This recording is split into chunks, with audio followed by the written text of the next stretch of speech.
why? What are you here for? And basically, I would have to say the answer is Jeff Pulver, because this is the first 140 event I've ever come to. And I've watched a couple of them streaming from my little 90,000 person city in southern Alberta, if any of you know where that is. And there was something about these events that really spoke to me. I've been a marketer communications guy for over 30 years, which means I have a bullshit meter that works at 1,000 miles. And there is just something authentic that goes on here. And I loved that. Because I think all success in life, and I think success in social media, and I heard Jeff echo this idea this morning when he talked about vulnerability. I think success stems from how close are you willing to get to your heart and soul, and how much are you then willing to express that and share it. And what social media does is let you share it with the whole world and find those few nutburgers who really like you, and that's cool. All right, so that's my preamble. Now I'm going to tell you a story, and it's a story about tourism marketing in small towns. It's what I find myself doing. But first I'm going to mention this study that Cornell did, and it came out like 2 weeks ago, and it made so much sense to me. They found out that people have an unconscious bias against creative ideas. They say they want creativity, but when they did word association with them about creative ideas, things came up like agony and vomit. Seriously, okay? So part of what I'm saying is to do successful marketing or social media, you're going to need to get warm human beings, breathing human beings, doing stuff for you, IRL, in real life, to support what you're up to in cyberspace. And to do that, you're going to probably have to overcome a little bit of unconscious bias and maybe even some conscious resistance. So my tale today is about three towns and a village in southern Alberta, which were all settled by Mormons in the late 1880s. Okay? I started doing the tourism marketing for the largest town, which is called Cardston, Alberta, 25,000 people, about 4 years ago. And at the time, their slogan was, Heart of the Southwest. Now, I don't know what you guys think about when you hear Heart of the Southwest, but I'm willing to bet it's not southern Alberta. Okay? So that didn't work. And the picture that went with it was there's this beautiful Chief Mountain in the background and a couple with shopping bags going. It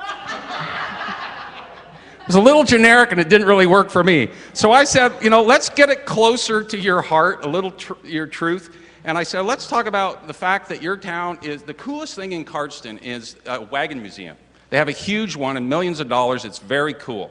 And the Mormon settlers came on a wagon train. So let's focus on the whole wagon thing. And I'm like, we could do that. So I came up with some branding around where the wagons rolled to rest. And we did some ads, and you know, they were okay. People kind of liked it, but nobody got overly excited about it. And it was closer to their heart and their truth, but it wasn't.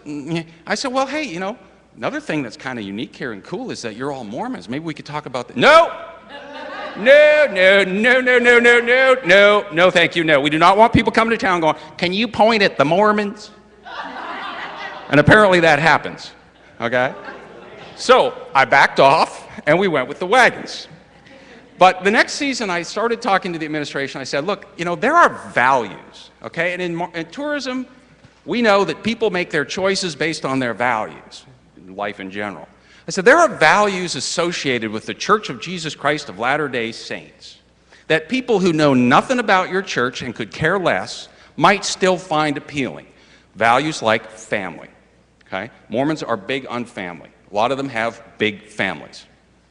And they kind of were like, yeah, okay, that kind of makes some sense. So I said, how about we focus on the family thing, and it's a safe town, and it's clean. And so we did some ads up with the theme about family. And that, again, kind of worked, okay? We got somewhere. At this point, I was starting to develop some trust with the administration. We had some results over this couple of years. We reversed an 11-year slide in visitor center visits with a jump of 1,400 in one summer. That's not bad in a small town. We won a Tourism Marketing Excellence Award from Travel Alberta for a promotion we did around the unveiling of a statue of Seabiscuit, the racehorse, and his Cardston-born jockey. Okay, full-size brawn. We had 1,600 Facebook friends in 14 days. And some of them owned descendants of Seabiscuit, which I thought was totally cool. So I had built some trust up at this point with these folks, and I'd heard that they'd been having meetings for years about doing something to commemorate their church history for themselves and for the more. I said, look, can I come to one of those meetings and talk? And they said, well, sure. And these 4 town managers were there. I said, look, there are things about the culture that you guys have that are authentic, they're genuine, and they're different. It's not another Western prairie town, because there are a few of those, right? And I can promote those if you'll let me, and that people might like some of that stuff. And it's not about promoting your church. And this time around, they bought it, okay? So I said, let's call it the Mormon Trail. Little did I know that the Mormon Trail originally started sort of in Kansas and went to Salt Lake City. I'm a Canadian, I can expropriate your cultural history, okay? For a change. So we came up with the Mormon Trail, and if you want to look at it, I was going to bring pictures, but pictures aren't allowed. Becky was giving me a hard time. So it's themormontrail.ca is the website, and it worked. It's nice. I did some beautiful ads, if I do say so myself, and we ran them in LDS Living magazine in the States, which, guess what, goes out to Mormons, 400,000 of them. And what's interesting is all of that part was working pretty good. But just because you've got a good idea, a good marketing campaign, doesn't mean you've got buy-in, okay? There was resistance. Some of the folks, we started this summer a Mormon history wagon tour around the city of Cardston from the museum. Unlike their regular tours, which would have 2 people on them, most weeks that tour sold out. The staff kept wanting to call it the Pioneer Tour because they weren't comfortable with that Mormon thing. Okay? Some of the Mormon folk weren't comfortable being called Mormon folk. Okay? So Scott Stratton, who wrote on marketing, a brilliant book, I think, he says, your frontline employees deliver the experience that you promise with your marketing. Okay?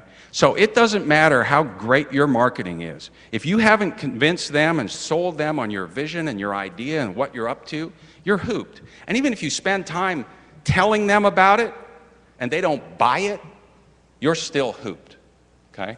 I think that what social media is so great about is reaching out to people and getting feedback and hearing, and you need to listen with gentle ears. You need to hear what's their real resistance, because it could be unconscious, but it may not be unconscious, and you just aren't paying attention, okay? And you need to create, so where we're at with the Mormon Trail is we had a relatively okay year, but the non-tourism business community haven't been really brought into the fold. A lot of the local folks aren't really that aware of it, so we're only a couple of steps down the process. And whether we thrive or die is going to be about what kind of collaborative relationships we can build and nurture and move it forward with, okay, over the next year or 2. So I think it takes 3 seasons for a new tourism venture or project to gain acceptance. And each of those 3 seasons, you have to deliver the same experience, a good experience to people to have a shot at success, okay? So to do that, you need a lot of those collaborative relationships. And I'm going to quickly give you my top 5 ways to get buy-in. Number 1, show up consistently.